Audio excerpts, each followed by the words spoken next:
Assalamualaikum warahmatullahi wabarakatuh.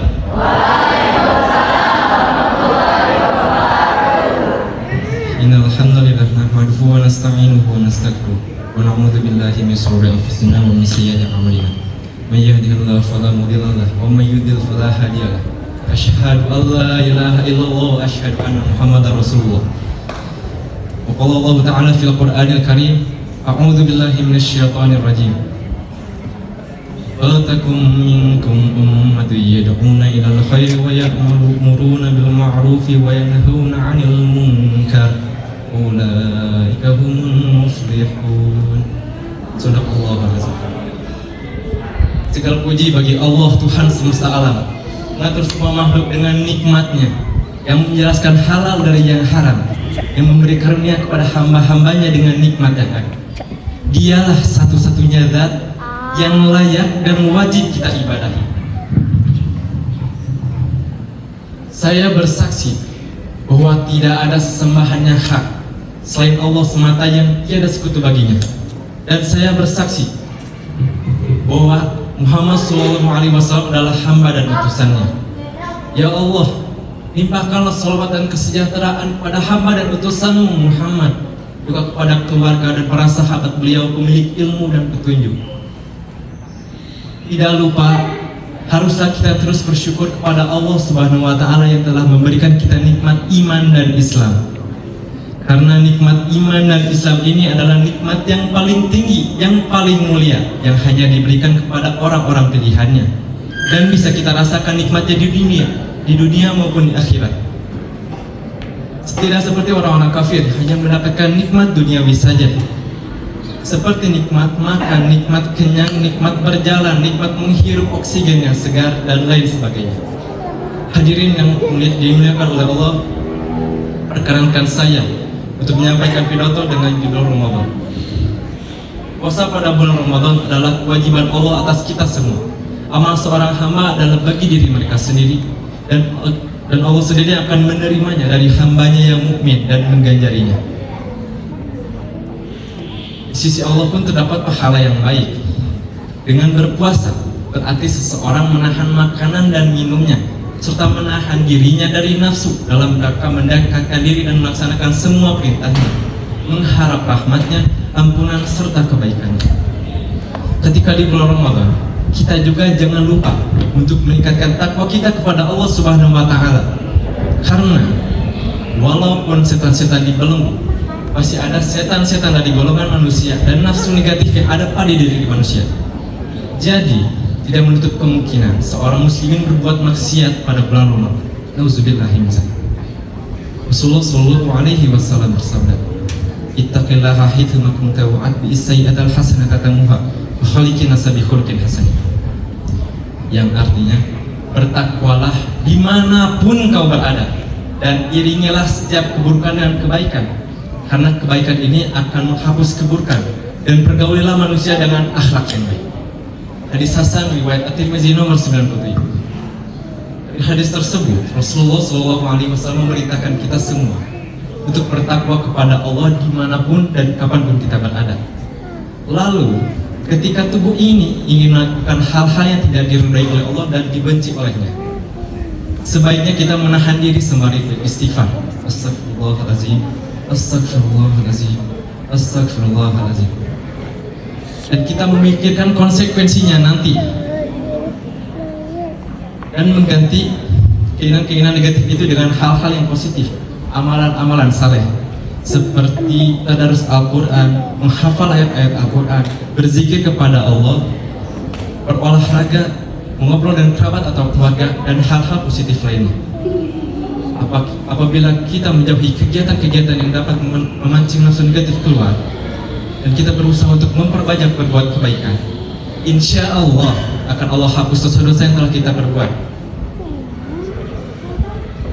Apalagi kita berbuat kebaikan-kebaikan di bulan Ramadan, pahalanya akan dikali lipatkan oleh Allah.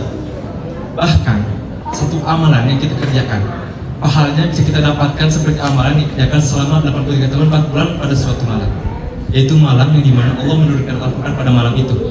Sebagaimana firman Allah Subhanahu wa Ta'ala, A'udzubillahi minasyaitonirrajim. Bismillahirrahmanirrahim. Inna anzalnahu fi lailatul qadar. Sungguhnya kami telah menurunkannya Al-Quran pada malam Qadar.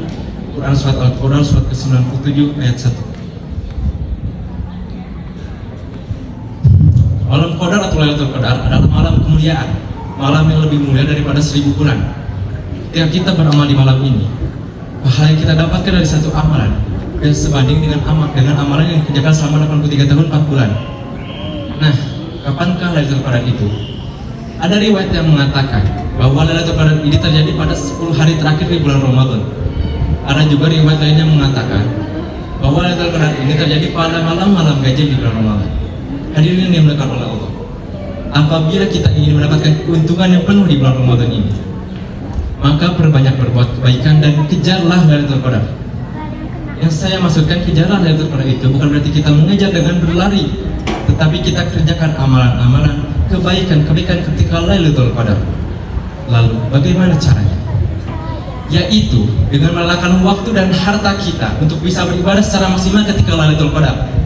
Dikhususkan untuk para lelaki beriktikaf pada 10 hari terakhir di bulan Ramadan. Karena kita akan mendapatkan pahala yang banyak dan melimpah walaupun hanya dengan berdiam diri di dalam masjid. Karena diamnya kita di dalam masjid itu seperti kita sedang menunggu waktu sholat. Sedangkan seseorang yang menunggu waktu sholat itu dihitung sebagai seseorang yang sedang melaksanakan sholat. Bayangkan hadirin yang mulia, berapa banyak pahala yang kita dapatkan setelah kita memaksimalkan bulan Ramadan ini dengan amalan-amalan saleh. Tak terhitung jumlah pahalanya, hadirin yang mulia.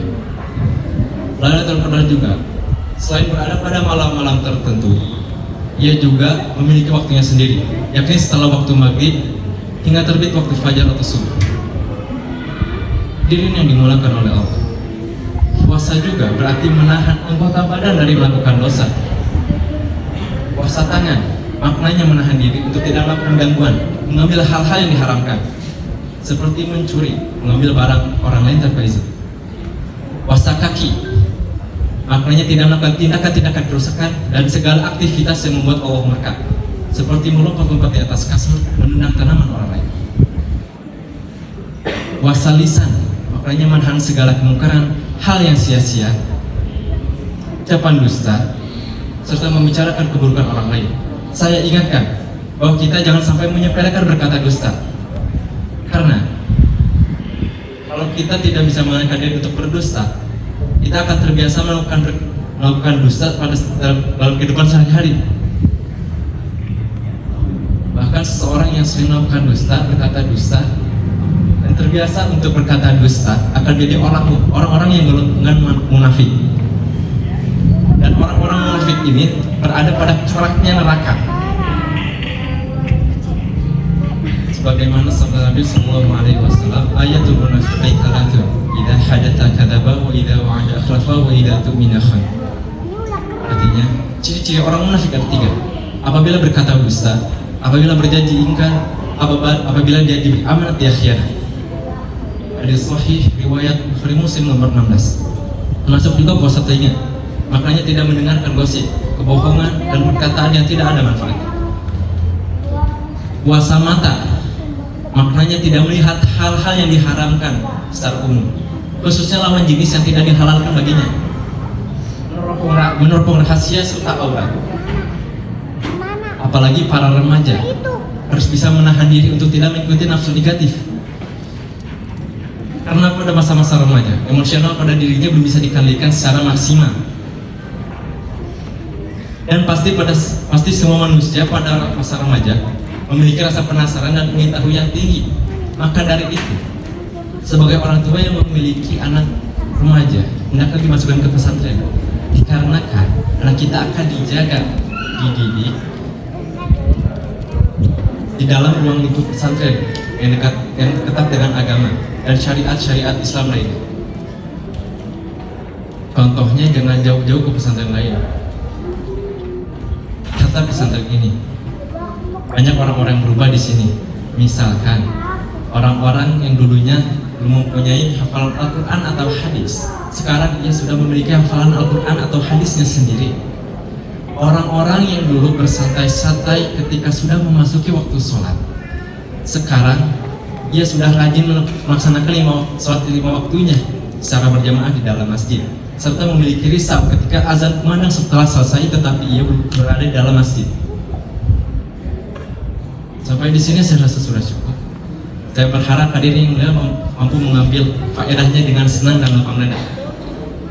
Atas pentingnya perkara ini, insya Allah niat amal dan sampaikan agar majelis ini tidak tergolong sebagai majelis yang lalai. Mari kita tutup dengan akibat majelis.